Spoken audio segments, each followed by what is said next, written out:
Bom dia, estamos no dia 118 de leitura da Bíblia. Começaremos com Atos capítulo 12. Herodes persegue Tiago e Pedro. Por aquele tempo, o rei Herodes mandou prender alguns da igreja para os maltratar. Mandou matar à espada Tiago, irmão de João. Vendo que isso agradava aos judeus, prosseguiu, mandando prender também Pedro. E eram os dias dos pães sem fermento. Depois de prendê-lo, lançou-o na prisão, entregando-o a 4 escoltas de 4 soldados, cada uma para o guardarem. A intenção de Herodes era apresentá-lo ao povo depois da Páscoa, e assim Pedro era mantido na prisão. Mas havia oração incessante a Deus por parte da igreja a favor dele. Pedro é libertado. Na noite anterior ao dia em que Herodes ia apresentá-lo ao povo, Pedro dormia entre 2 soldados, preso com 2 correntes. Sentinelas junto à porta guardavam a prisão. Eis, porém, que sobreveio um anjo do Senhor, e uma luz iluminou a prisão. O anjo tocou no lado de Pedro e o despertou, dizendo: "Levante-se depressa." Então as correntes caíram das mãos dele, e o anjo continuou: "Coloque o cinto e calce as sandálias." E ele assim o fez. O anjo lhe disse mais: "Ponha a capa e siga-me." Então, saindo, Pedro seguia, não sabendo que era real o que estava sendo feito pelo anjo. Ele pensava que era uma visão. Depois de terem passado a primeira e a segunda sentinela, chegaram ao portão de ferro que dava para a cidade, o qual se abriu automaticamente. E saindo, enveredaram por uma rua, e logo adiante o anjo se afastou dele. Então Pedro, caindo em si, disse: "Agora sei que, de fato, o Senhor enviou seu anjo e me livrou da mão de Herodes e de toda a expectativa do povo judeu." Ao se dar conta disso, Pedro resolveu ir à casa de Maria, mãe de João, também chamado Marcos, onde muitas pessoas estavam congregadas e oravam. Quando ele bateu à porta da frente, uma empregada chamada Rode foi ver quem era. Reconhecendo a voz de Pedro, ficou tão alegre que nem o fez entrar, mas voltou correndo para anunciar que Pedro estava à porta. Então os outros disseram: "Você ficou louca." Ela, porém, persistia em afirmar que era verdade. Então disseram: "É o anjo dele." Enquanto isso, Pedro continuava batendo. Quando abriram a porta, viram-no e ficaram admirados. Ele, porém, fazendo-lhes sinal com a mão para que se calassem, contou-lhes como o Senhor o tinha tirado da prisão. E acrescentou: "Anunciem isso a Tiago e aos irmãos." E saindo, foi para outro lugar. Quando amanheceu, houve grande alvoroço entre os soldados sobre o que teria acontecido com Pedro. Herodes, tendo-o procurado e não achado, submetendo as sentinelas a interrogatório, ordenou que se aplicasse a pena de morte. E descendo da Judeia para Cesareia, Herodes passou ali algum tempo. A morte de Herodes. Havia uma séria divergência entre Herodes e os moradores de Tiro e de Sidom.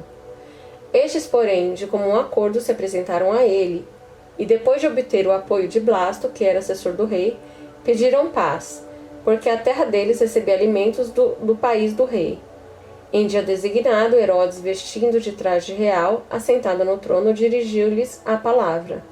E o povo gritava: "É a voz de um Deus, e não de um homem." No mesmo instante, um anjo do Senhor feriu Herodes, por ele não haver dado glória a Deus, e comido de vermes morreu. Entretanto, a palavra de Deus crescia e se multiplicava. Bernabé e Saulo, cumprida a sua missão, voltaram de Jerusalém, trazendo consigo João, também chamado Marcos. Josué, capítulo 15. As heranças das 9 tribos e meia. A herança de Judá. A sorte da tribo dos filhos de Judá, segundo as suas famílias, caiu para o sul até o limite de Edom, até o deserto de Zim, até a extremidade do lado sul. O seu limite ao sul foi desde a extremidade do Mar Salgado, desde a baía que ela olha para o sul. Sai para o sul até a subida de Acrabim. Passa por Zim, sobe do sul a Cades Barneia. Passa por Esrom, sobe a Adar e rodeia Carca. Passa por Asmon e sai ao ribeiro do Egito. As saídas deste limite vão até o mar. Este será o limite de vocês do lado sul. O limite para o leste será o Mar Salgado até a foz do Jordão. E o limite para o norte será da Baía do Mar, começando com a embocadura do Jordão. Limite que sobe até Bet-Hogla e passa do norte a Bet-Arabá, subindo até a pedra de Boã, filho de Ruben, subindo ainda este limite a Debir, desde o vale de Acor, olhando para o norte, rumo a Gilgal, a qual está a subida de Adumim, que está para o sul do ribeiro. Daí, o limite passa até as águas de En-Semes, e as suas saídas estarão do lado de En-Rogel. Desde ponto sobe pelo vale de Ben-Hinnom, do lado dos Jebuseus, do sul, isto é, Jerusalém. E este limite sobe até o alto do monte que está diante do vale de Rinom, para o oeste que está no fim do vale dos Refaíns, do lado norte. Então, o limite vai desde o alto do monte até a fonte das águas de Neftoa, e sai até a cidade de Monte Efron. Este limite vai ainda até Baalá, isto é, Kiriat Jearim. Então, o limite dá a volta desde Baalá para o oeste até o Monte Seir. Passa ao lado do Monte de Jearim, do lado norte, isto é, Quesalon, e descendo a Bet-Semes, passa por Timna. Segue mais ainda o limite ao lado de Ecrom para o norte e indo a Siqueron, passa o monte de Baalá, saindo em Jebneel para terminar no mar. O limite do lado oeste é o Mar Grande e as suas imediações. Estes são os limites dos filhos de Judá ao redor, segundo as suas famílias. Calebe conquista Hebron. Josué deu a Calebe, filho de Jefoné, uma parte no meio dos filhos de Judá, segundo o Senhor lhe havia ordenado, a saber, Kiriat Arba, isto é, Hebron. Este Arba era o pai de Anak. Dali Calebe expulsou os 3 filhos de Anak, Sesai, Aimã e Talmai, gerados de Anak. Então Calebe avançou contra os moradores de Debir, cujo nome havia sido Kiriat Sefer. Calebe disse: darei a minha filha Axa por mulher a homem que atacar e conquistar Kiriat Sefer. Quem conquistou a cidade foi Otniel, filho de Kenaz, irmão de Calebe. E Calebe lhe deu a sua filha Axa por mulher. Esta, quando foi morar com Otniel, insistiu com ele para que pedisse um campo ao pai dela. Quando ela desceu do jumento, Calebe lhe perguntou: o que é que você quer? Ela respondeu: quero que me dê um presente. Já que o Senhor me deu uma terra seca, me dê também algumas fontes de água. Então Calebe lhe deu as fontes superiores e as fontes inferiores. As cidades de Judá. Esta é a herança da tribo dos filhos de Judá, segundo as suas famílias. As cidades no extremo sul da tribo dos filhos de Judá, na direção do território de Edom, eram estas: Cabzeel, Éder, Jagu, Quiná, Dimona, Adaba, Quedes, Hazor e Tinã, Zif, Telém, Bealote, Hazor, Hadata, Queriote Esron, que é Hazor, Amã, Sema, Molada, Hazargada, Resbom, Bet-Palete, Hazar-Sual, Berseba, Biziotiá, Baalá, In, Ezem, Eutolade, Quesil, Horma, Ziklag, Madma, Sansana, Lebaote, Silim, Aim e Rimon. Ao todo, 29 cidades com as suas aldeias. Na Cefelá, as cidades eram Estaol, Zorá, Asná, Zanoa, Euganim, Tapuã, Enã, Jarmute, Adulão, Socó, Azeca, Saraim, Aditaim, Gedera e Gerotaim. Ao todo, 14 cidades com suas aldeias. Zenã, Hadasa, Migdal-Gade, Dileã, Mispa, Jocteel, Laques, Boscate, Eglon, Cabon, Laamás, Kitlis, Gederote, Bet-Dagon, Naamá e Maquedá. Ao todo, 16 cidades com suas aldeias. Libna, Éter, Azã, Ifta, Asná, Nezibe, Keila, Aquzibe e Maressa. Ao todo, 9 cidades com suas aldeias. Ecrom com as suas vilas e aldeias, desde Ecrom até o mar, todas as que estão ao lado de Asdod com as suas aldeias. Asdod, as suas vilas e aldeias, Gaza, as suas vilas e aldeias, até o rio do Egito e o Mar Grande com suas imediações. Na região montanhosa, as cidades eram Samir, Jatir e Socó. Daná, Kiriat-Sana, que é Debir, Anabe, Estemoa, Anim, Gozen, Rolon e Guilo. Ao todo, 11 cidades com suas aldeias. Arabe, Dumá, Ezã, Janim, Bet-Tapuã, Afeca, Runta, Kiriat Arba, que é Hebron e Zior. Ao todo, 9 cidades com suas aldeias. Maom, Carmelo, Zif, Jutá, Zereel, Jocdeel, Zanoa, Caim, Gibeá e Timna. Ao todo, 10 cidades com suas aldeias. Halu, Bet-Zur, Gedor, Marate, Bet-Anote e Eutecom. Ao todo, 6 cidades com suas aldeias. Kiriat Baal, que é Kiriat Jearim, e Rabá. Ao todo, 2 cidades com suas aldeias. No deserto, as cidades eram Bet-Arabá, Midim, Secaca, Nibzã, Cidade do Sal e En-Gedi. Ao todo, 6 cidades com suas aldeias. Mas os filhos de Judá não puderam expulsar os jebuseus que viviam em Jerusalém. Assim, os jebuseus moram com os filhos de Judá em Jerusalém até o dia de hoje. Josué, capítulo 16. A herança de Efraim. O território que, por sorteio, caiu aos filhos de José ia desde o Jordão, na altura de Jericó, e no lado leste das águas de Jericó, até o deserto que sobe de Jericó pela região montanhosa até Betel.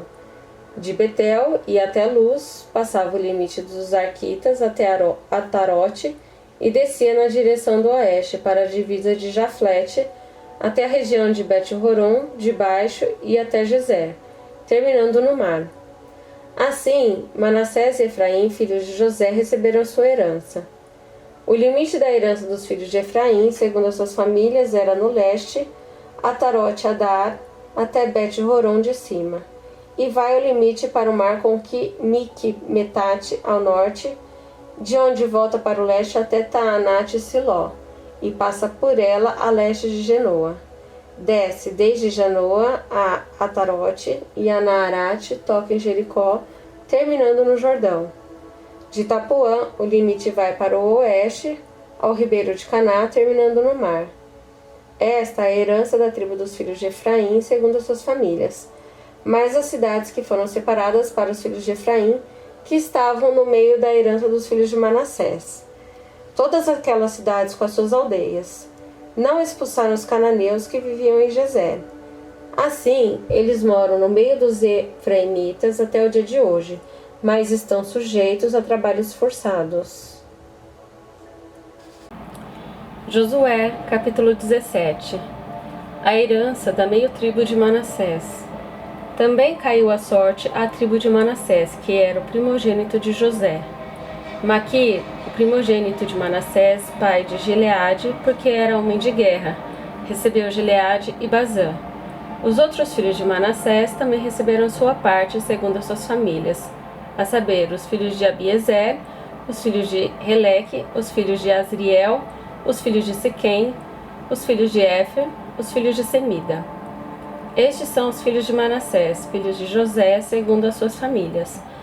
Porém, Zelofeade, filho de Éfer, filho de Gileade, filho de Maquir, filho de Manassés, não teve filhos, mas só filhas, que se chamavam Macla, Noa, Rogla, Milca e Tirza.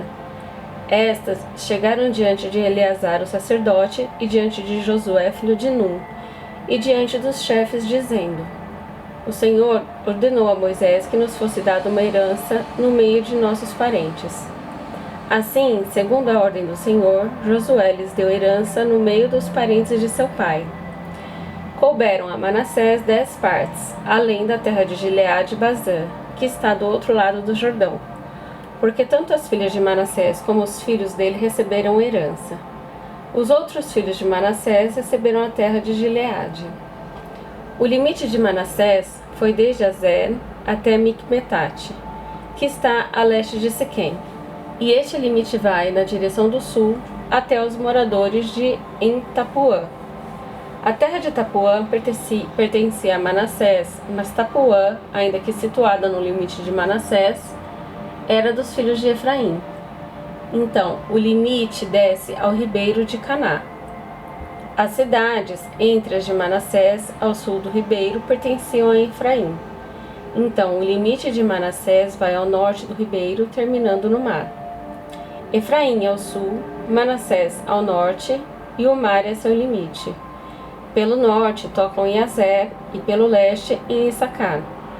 Porque nos territórios de Issacar e Azer, Manassés tinha Bet-Seã e as suas vilas, Ibleão e as suas vilas, os habitantes de Dor e as suas vilas, os habitantes de Endor e as suas vilas, os habitantes de Taanaque e as suas vilas, e os habitantes de Megido e as suas vilas, a região das 3 colinas. E os filhos de Manassés não puderam expulsar os moradores daquelas cidades, porque os cananeus persistiam em morar nesta terra. Quando os filhos de Israel se tornaram fortes, sujeitaram os cananeus a trabalhos forçados, porém não os expulsaram totalmente. Então o povo dos filhos de José disse a Josué: por que você nos deu por herança apenas uma sorte e uma porção, sendo nós um povo numeroso, visto que o Senhor até aqui nos tem abençoado? Josué respondeu: se vocês são um povo numeroso, subam à floresta e abram ali uma clareira na terra dos ferezeus e dos refães, visto que a região montanhosa de Efraim é estreita demais para vocês. Então os filhos de José disseram: a região montanhosa não nos basta, e todos os cananeus que vivem na planície têm carros de ferro, tanto os que estão em Bet-Seã e nas suas vilas, como os que estão no vale de Jezreel. Então Josué disse à casa de José, a Efraim e a Manassés: vocês são um povo numeroso e forte. Vocês não terão só uma parte, mas a região montanhosa será de vocês. Ainda que seja uma floresta, vocês poderão cortá-la, e até as suas extremidades será toda de vocês. Porque vocês expulsaram os cananeus, embora eles tenham carros de ferro e sejam fortes. Jó, capítulo 28. Elogio da sabedoria. Os seus olhos veem o que há de precioso. Na verdade, a prata tem as suas minas, e o ouro, o que se refina, tem o seu lugar. O ferro é tirado da terra, e da pedra se funde o cobre. Os homens põem termo à escuridão, e até os últimos confins procuram as pedras ocultas nas trevas e na densa escuridão. Abrem estrada para Minas, longe da habitação dos homens. São esquecidos pelos que passam por cima, e assim, longe de todos, dependurados em cordas, balançam de um lado para o outro. Da terra procede o alimento, mas embaixo ela é revolvida como que pelo fogo. Nas suas pedras se encontra a safira e a pó que contém ouro. Essa vereda, a ave de rapina a ignora, e os olhos do falcão nunca a viram. Feras majestosas nunca pisaram essa vereda, e nenhum leão passou por ali.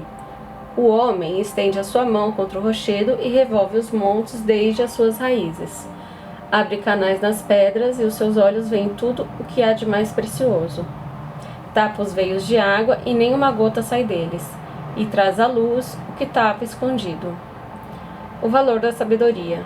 Mas onde se achará a sabedoria, e em que lugar estará o entendimento?